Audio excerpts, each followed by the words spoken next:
সারা জীবনের ক্যালসিয়ামের ঘাটতি পূরণ হবে মাত্র 5টি খাবার খেলে। উচ্চ ক্যালসিয়ামযুক্ত এই 5টি খাবার খেলে কখনোই আপনার শরীরে ক্যালসিয়ামের ঘাটতি হবে না। ঘাড়ের ব্যথা, পিঠের ব্যথা, হাঁটুর ব্যথা এই সব ধরনের ব্যথা হয় ক্যালসিয়ামের অভাবে। এছাড়া এই ক্যালসিয়ামের অভাবে আমাদের শরীর প্রচণ্ড দুর্বল হওয়া, মেজাজ খিটখিটে হওয়া, ঘুম ভালো না হওয়ার মতো সমস্যা হয়ে থাকে।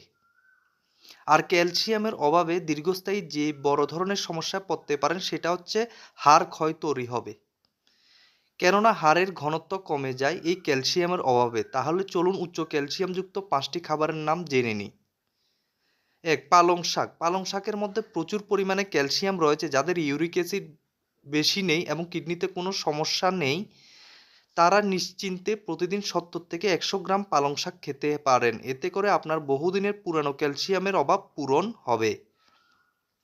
শুধু একটি কথা মনে রাখবেন, পালং শাক দ্বিতীয়বার ভুলে গরম করে খাবেন না। আর রান্না করার 1 ঘন্টার মধ্যে খেলে সবচেয়ে বেশি উপকার পাবেন। আর পালং শাক রান্না করার পূর্বে 30 মিনিট ভিজিয়ে রাখুন। সজনে পাতা। সজনে পাতা গুঁড়ো করে খেলে ক্যালসিয়াম অক্ষুণ্ণ থাকে। মনে রাখবেন, সজনে পাতায় এমন একটি পাতা যে পাতায় কমলার চেয়ে 7 গুণ বেশি ভিটামিন সি এবং কলার চেয়ে 15 গুণ বেশি পটাশিয়াম রয়েছে। এতে দুধের চেয়েও বেশি ক্যালসিয়াম, ম্যাগনেসিয়াম, পটাশিয়াম, জিঙ্ক রয়েছে। তাই সজনে পাতাকে বলা হয় সোর্স অফ এনার্জি। আর এই পাতা খেলে শ্রমজনিত ক্লান্তি, শরীরের ব্যথা, বিষণ্ণতা দূর হয়ে যায়। তাই সজনে পাতা ক্যালসিয়ামের উৎস হিসেবে খেতে পারেন। তিল। ক্যালসিয়ামের অভাব পূরণ করার জন্য আপনি তিল খেতে পারেন, যদিও কালো তিলে ক্যালসিয়ামের পরিমাণ সবচেয়ে বেশি থাকে। আপনি চাইলে সাদা তিলও খেতে পারেন। এটি মাত্র 1 চা চামচ খেলে 88 থেকে 89 মিলিগ্রাম ক্যালসিয়াম পাবেন, যা আপনার সারাদিনের অন্যান্য ক্যালসিয়ামযুক্ত খাবারের সমান। এই তিল আপনি খুব ভালো করে চিবিয়ে চিবিয়ে খাবেন। এটি আপনার রাতে ঘুমানোর আগে খেতে পারেন, আবার সকালে খেতে পারেন। তবে ভারী কোনো খাবারের সঙ্গে তিল খাবেন না। হালকা খাবার যেমন দুধের সঙ্গে খেতে পারেন।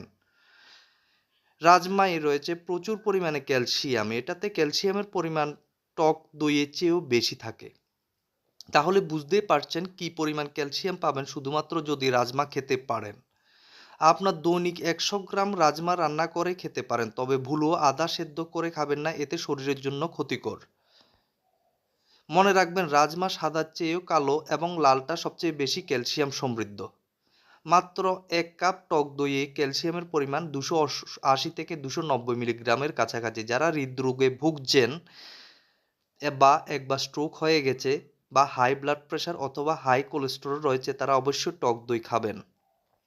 মনে রাখবেন, টক দই দুপুরবেলা খাবেন, কিন্তু কখনোই টক দই খালি পেটে খাবেন না। টক দইয়ের সঙ্গে সামান্য পরিমাণ পানি মিশিয়ে খেতে পারেন। আপনার শরীরে যদি ক্যালসিয়ামের অভাব থাকে তাহলে নিয়মিত এই খাবারগুলো খেলে ক্যালসিয়ামের অভাব দূর হয়ে যাবে।